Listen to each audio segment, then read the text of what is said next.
పశుపోషణలో పశుగ్రాసాల ప్రాముఖ్యత చాలా ముఖ్యమైనవి. పశుగ్రాసాలు పాడి పరిశ్రమకు పునాదులు. పశువు ఉత్పాదకత సామర్థ్యం జన్యుపరంగా మేలైన జాతితో పాటు మేపుపై కూడా 60% ఆధారపడి ఉంటుంది. జన్యువే కాక అధిక పాల ఉత్పాదకత శక్తి సామర్థ్యాన్ని బహిర్గతం చేయడానికి పోషక విలువలతో కూడిన పశుగ్రాసాన్ని పుష్కలంగా అందిస్తే ఆశించిన పాల దిగుబడులు పొందవచ్చు. తక్కువ నీటితో సాగు చేయదగిన అధిక పోషక విలువలున్న పశుగ్రాసాల వివరాలు ఇప్పుడు తెలుసుకుందాం.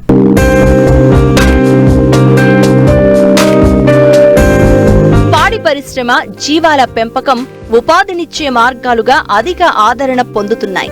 ఉన్నత చదువులు చదివిన యువత సైతం పశువులు, జీవాల పెంపకం చేపట్టి మంచి లాభాలు పొందుతున్నారు. మరి ఈ రంగంలో రాణించాలంటే రైతులు ముందుగా పశుగ్రాసాల సాగుపైన ప్రత్యేక దృష్టి సారించాల్సి ఉంది. మేలైన పశుగ్రాసాల సాగుతోనే అధిక పాల దిగుబడి, మాంసం ఉత్పత్తి లభిస్తాయి.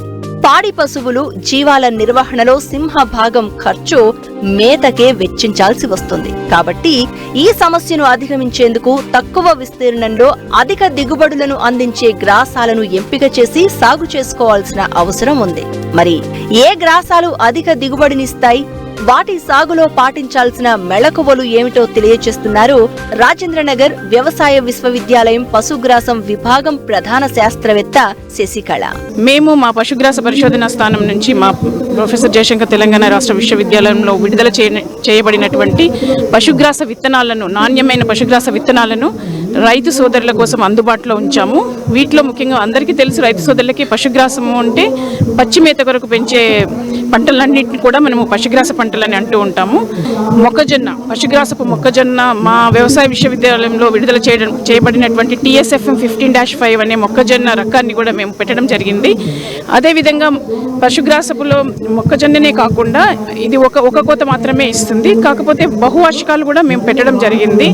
జొన్నలో బహువార్షికపు జొన్న రకమైనటువంటి CSV 33 MF కూడా పెట్టాము. చాలామంది రైతు సోదరులు కూడా దాన్ని తీసుకోవడం అనేది జరుగుతూ ఉంది. ఈ CSV 33 MF మనం ఒకసారి విత్తనాలు వేసుకున్నట్లయితే మనకి కంటిన్యూస్గా ఒక 4 సంవత్సరాల వరకు కోతలు ఇస్తూ ఉంటుంది. కాబట్టి అంటే రైతు సోదరులకి ఏంటంటే ప్రతిసారి నేల దున్ని విత్తనం వేయకుండా ఒకసారి వేసుకుంటే వాళ్ళకి కంటిన్యూస్గా కోతలు తీసుకునే అవకాశం ఉంటుంది.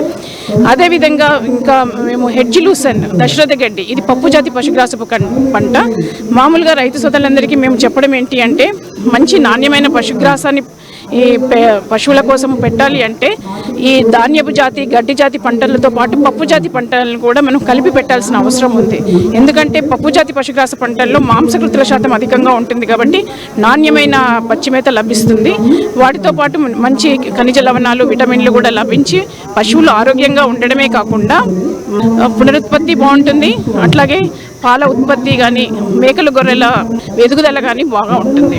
ముఖ్యంగా మనకి పశుగ్రాసాలలో విత్తనమే మనకి చాలా అరుదుగా దొరుకుతుంది. కాబట్టి ఈ విత్తన మేళాలో మేము అన్ని విత్తనాలు కూడా ఒక దగ్గర పెట్టి ఈ రైతు సోదరులకు అందుబాటులో ఉంచినాము. పశుపోషణ, జీవాల పెంపకం చేపట్టేవారు ఎక్కువగా దాణాపై ఆధారపడకుండా పచ్చి మేతలను అందించినప్పుడే పరిశ్రమ లాభాల బాటలో పయనిస్తుంది. అలా అని ఒకే రకం మేతలను అందిస్తే అంత ఇష్టంగా తినవు. అందువల్ల కాలానుగుణంగా గ్రాసాల పెంపకం చేపట్టాలి.